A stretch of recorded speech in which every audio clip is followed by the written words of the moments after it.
ቅድስት ሥላሴ ማለት ምን ማለት ነው የሚለውን በቃ አጭር ነገር ነው። ስለ ቅድስት ሥላሴ ወር ብናምርም ምስጢረ ሥላሴ ብንማር አያልቅም። እኔ መናገር የፈለግኳት አንድ ጥቂቷን ነገር ነው የምነግራችሁ። ቅድስት ሥላሴ ማለት ልዩ ሦስትነት ማለት ነው። እስኪ በሉ አቤት! ልዩ ሦስትነት። ልዩ ሦስትነት ማለት ምን ማለት ነው? ልዩ ሦስትነት አሁን እግዚአብሔር አንድም ሦስትም ነው ሲባል ስለ ሃይማኖታችን ልናውቀው የሚገባን ነገር ምንድን ነው? ከቁጥር ሕግ መውጣት አለብን። እኛ በምናውቀው ሦስት እግዚአብሔር አይታወቅም። እኛ የምናውቀውን ሦስት በሙሉ ብንዘረዝር እግዚአብሔር እንደነዚያ አይደለም። እግዚአብሔር አንድ ነው ሲባል ደግሞ እኛ የምናውቀውን አንድ የሆነ ነገር ብንዘረዝር እግዚአብሔር እንደዚያ ያለ አንድ አይደለም። የክርስቲያን ሃይማኖት ብዙ አምላክ መደርደር መስሏቸው ወደ ክርስትና ሃይማኖት የማይመጡ ሰዎች እንቅፋት የሚሆንባቸው የእግዚአብሔርን ሦስትነት በቁጥር ሕግ ስለሚያስቡት ነው። ሦስት የሆነ ነገር ከሆነ እግዚአብሔር ሦስት አካል ካለው ሦስት አምላክ ማለት ነው ብለው ስለሚያስቡ ነው። ሦስት አምላክ ስላለው ሦስት አምላክ ስለሆነ በሦስት አምላክ አናምንም፣ ብዙ አምላክ ነው የክርስቲያኖች ብለው ስለሚያስቡ ነው። አንድ ደግሞ ብለው የሚያምኑበት ምክንያት እግዚአብሔር አንድ አካል እንደ አንድ ሰው ያለ ስለሚመስላቸው ደግሞ ያንን ይቀበላሉ። ስለዚህ የእግዚአብሔር አንድነት እኛ እንደምናውቀው አንድ አይደለም። የእግዚአብሔር ሦስትነት እኛ እንደምናውቀው ሦስት ያለ ስለ አይደለም ይባላል፣ ልዩ ሦስት ይባላል ማለት ነው። እኛ የምናውቀው ሦስት ካልተጨፈለቀ በቀር አንድ መሆን አይችልም። ሥላሴ ግን ሳይጠቀለሉ አንድ ሆነው ይኖራሉ፣ ልዩ ሦስት። እኛ የምናውቀው አንድ ካልተከፈለ በቀር ሦስት መሆን አይችልም፣ ወይም ካልተቆረጠ በቀር። ሥላሴ ግን ሳይከፈሉ አንድ ሆነው ይኖራሉ። ሳይከፈሉ አንድ ሆነው ይኖራሉ፣ ሳይጠቀለሉ ሦስት ሆነው ይኖራሉ። ስለዚህ ስለማይጠቀለሉ ሦስት ከሆኑ ነገሮች ሁሉ ልዩ ሦስት፣ ሳይከፈሉ ሦስት መሆን ስለሚችሉ የማይከፈሉ ልዩ አንድ። ስለዚህ እግዚአብሔር ልዩ አንድ ነው፣ ልዩ ሦስት ነው ማለታችን ነው። ስለዚህ እንዲህ ብሎ ይናገራል፣ ሰማይ ከምድር እንደሚርቅ እንዲሁ ከሐሳባችሁ ሐሳቤ ከሐሳባችሁ ይርቃል ይላል ትንቢተ ኢሳይያስ ምዕራፍ 55 ላይ ሲናገር፣ ሰማይ ከምድር እንደሚርቅ ሐሳቤ ከሐሳባችሁ እንዲሁ ይርቃል። ቅዱስ ጳውሎስ ከክርስቶስ መስቀል የወጡትን ሰዎች ሲወቅሳቸው ፊልጵስዩስ ምዕራፍ 3 ላይ ሲናገር ሐሳባቸው ምድራዊ ነው ብሎ ይናገራል። በምድር ሐሳብ የእግዚአብሔር ሐሳብ አይታወቅም። የእግዚአብሔር ሐሳብ የሚታወቀው በእግዚአብሔር ነው። የሃይማኖት ዕውቀት ከእግዚአብሔር በእግዚአብሔር ወደ እግዚአብሔር የሚያደርስ ነው ይላሉ ሊቃውንት። እንዲያውም ምን ይላሉ አባቶቻችን? ጌታችን ኢየሱስ ክርስቶስ ሲናገር ምንድን ነው ያለ? እኔ መንገድ ነኝ ብሏል። እኔ ምንድን ነኝ ያለ? እኔ መንገድ ነኝ። ምን ማለት ነው ብለው ሲናገሩ ሊቃውንት ይህን ሲተረጉሙ ምናሉ? እግዚአብሔር የሚታወቀው በእግዚአብሔር ነው ማለቱ ነው ይላሉ። እግዚአብሔር በማን ይታወቃል? እግዚአብሔር በማን ይታወቃል?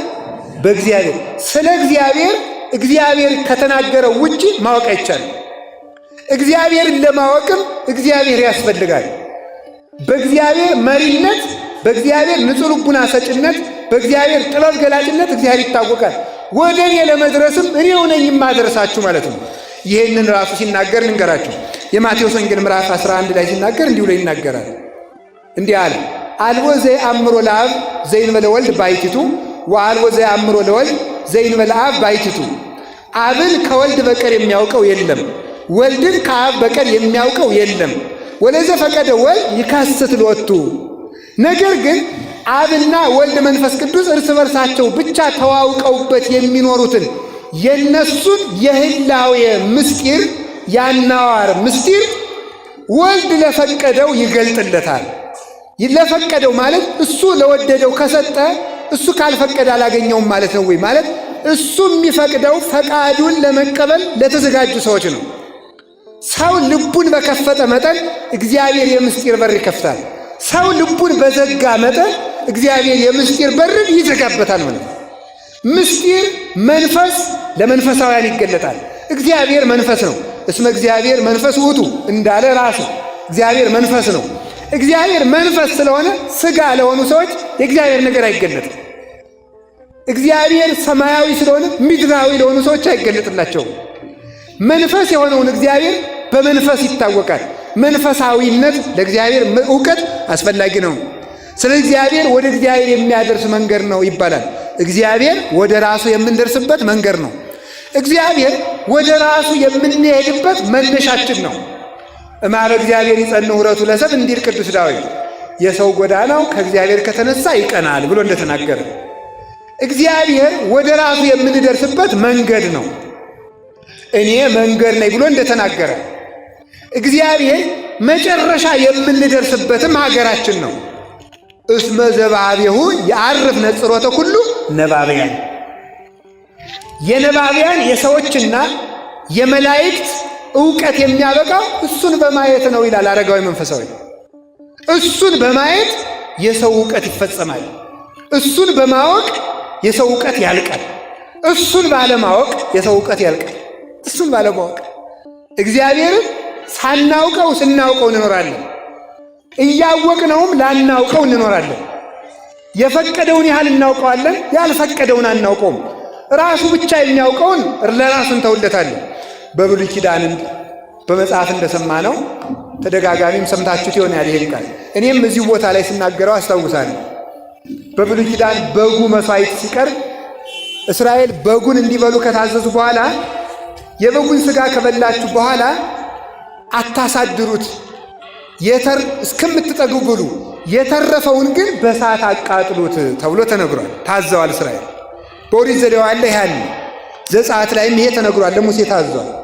በጉን በልታችሁ የመሥዋዕት በግ የተረፈውን በእሳት አቃጥሉ። ያወቃችሁትን ያህል አውቃችሁ ከሃይማኖት የተረፋችሁን የተማራችሁትን ተምራችሁ የቀረውን እግዚአብሔር ያውቃል በሉ። እግዚአብሔር ያውቃል በሉ። የእውቀት መጨረሻው ምንድን ነው ሊባሉ ሊቃውንቱ አንተ ራስህን ታውቃለህ ነው ይላሉ። ለሊከ ትጠይቅ ርእሰከ።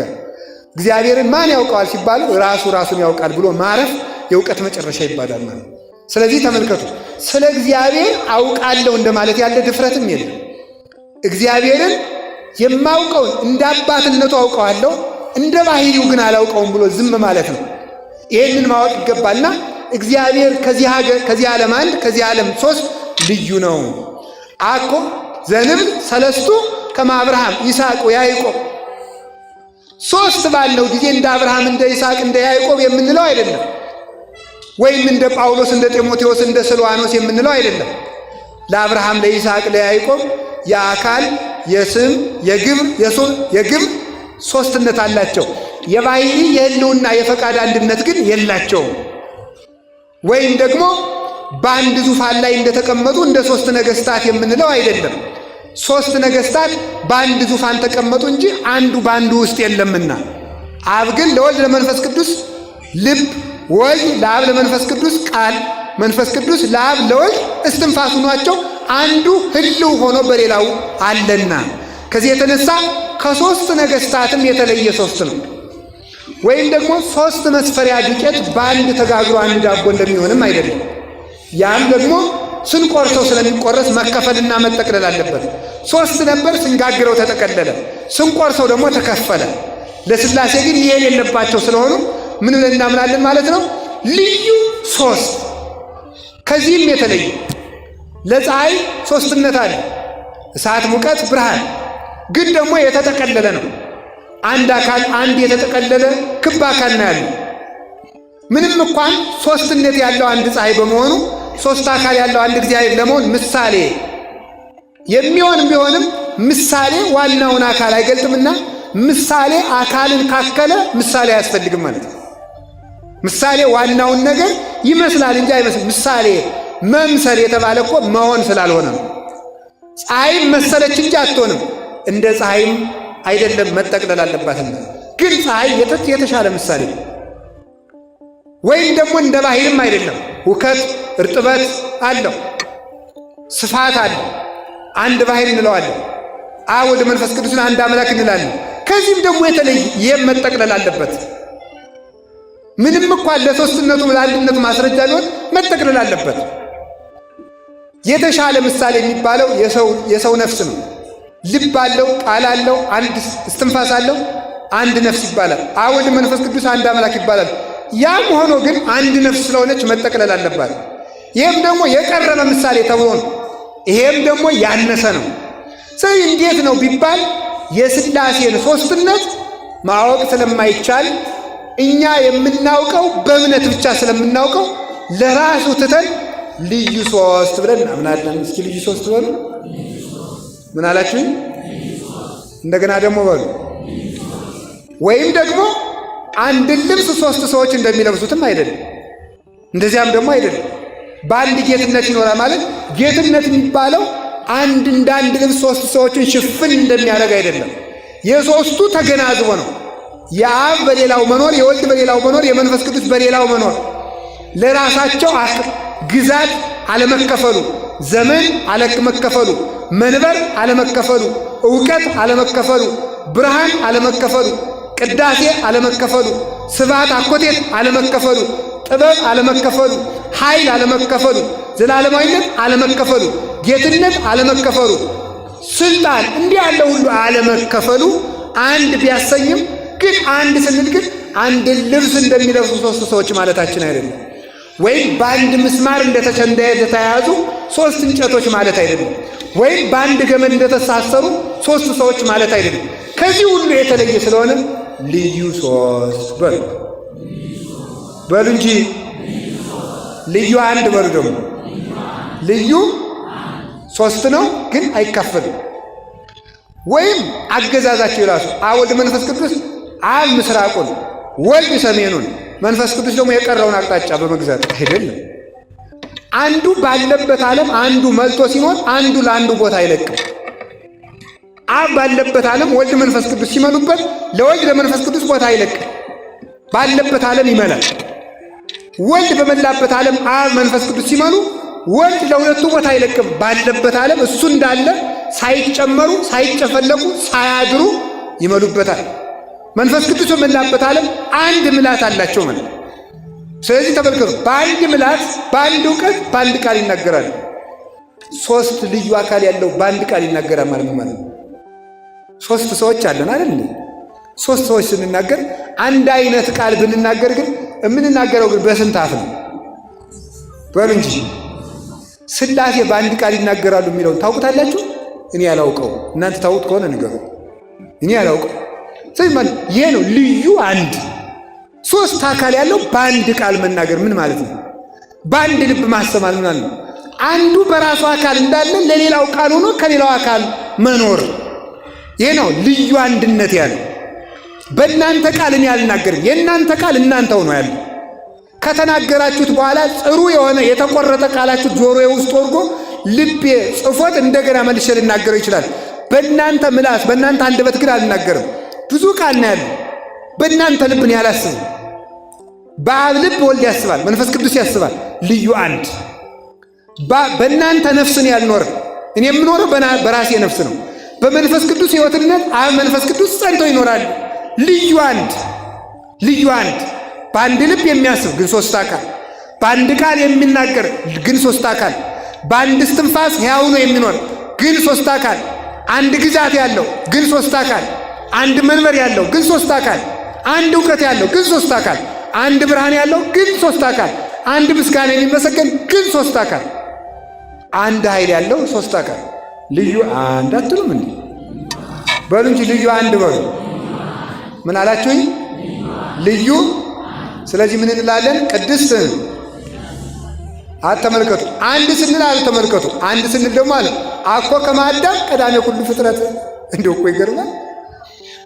አንድ ስንለው ደግሞ እንደ አዳም አይደለም፣ አንድ ፊት ማለታችን አይደለም ማለት አንድ ስንለው አላ ተመልከቱ።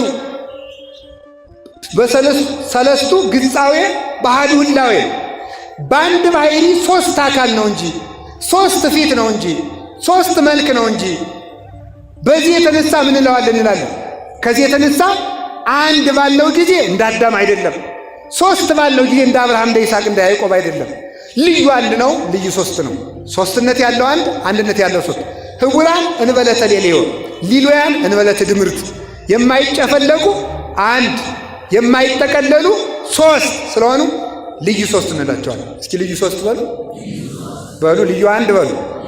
ስለዚህ ከዚህ በኋላ ሰው ስለ ሃይማኖታችሁ ስለ ሃይማኖትን የምታምነው ማንን ነው? አብ ወልድ መንፈስ ቅዱስ። አብ ወልድ መንፈስ ቅዱስ ስንት ናቸው? አብ ወልድ መንፈስ ቅዱስ አንድም ሶስት። ኧረ ግራ የተጋባ እምነት ነው ይሄ ሊላችሁ ይችላል። እንዴት አንድ ነገር ሶስት መሆን ይችላል ይላል። በሉ ጠይቁ። እንዴት አንድ ነገር በሉ። እሺ እኛ እኮ ነገር አላልንም። ማን ነው ይችላል ያለው? ነገር አይችልም። አሁን አንድ ነገር ሶስት መሆን አይችልም። አንድ እግዚአብሔር ግን ሶስት መሆን ችሏል። ነገር አይችልም። ፍጥረት አይችልም። አሁን አንድ ፍጥረት ሶስት መሆን አይችልም።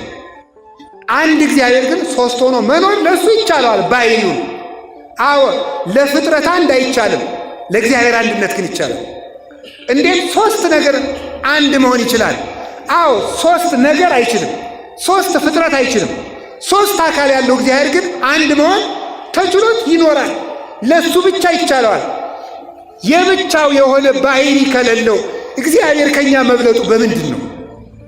እግዚአብሔር እኔ በማውቀው ነገር ሁሉ ሰፍቼ እንደ ልብስ ከለበስኩት እግዚአብሔርን እኔ ከለካሁት ልዑል እግዚአብሔር መባሉ ምን ላይ ነው? ልዑል እግዚአብሔር ያሰኘው መንክር እግዚአብሔር ያሰኘው እኮ ከኛ አይምሮ በሆነ ውጭ በሆነ አኗዋር ስለሚኖር ነው። ልናውቀው በማንችል ባለማወቅ ተሸንፈን በምንኖርበት እውቀት ስለሚኖር ነው። እግዚአብሔር ልዩ ሶስት ልዩ አንድ ልዩ ሶስት የሆነ እግዚአብሔር ሁላችንም ይጠብቀን።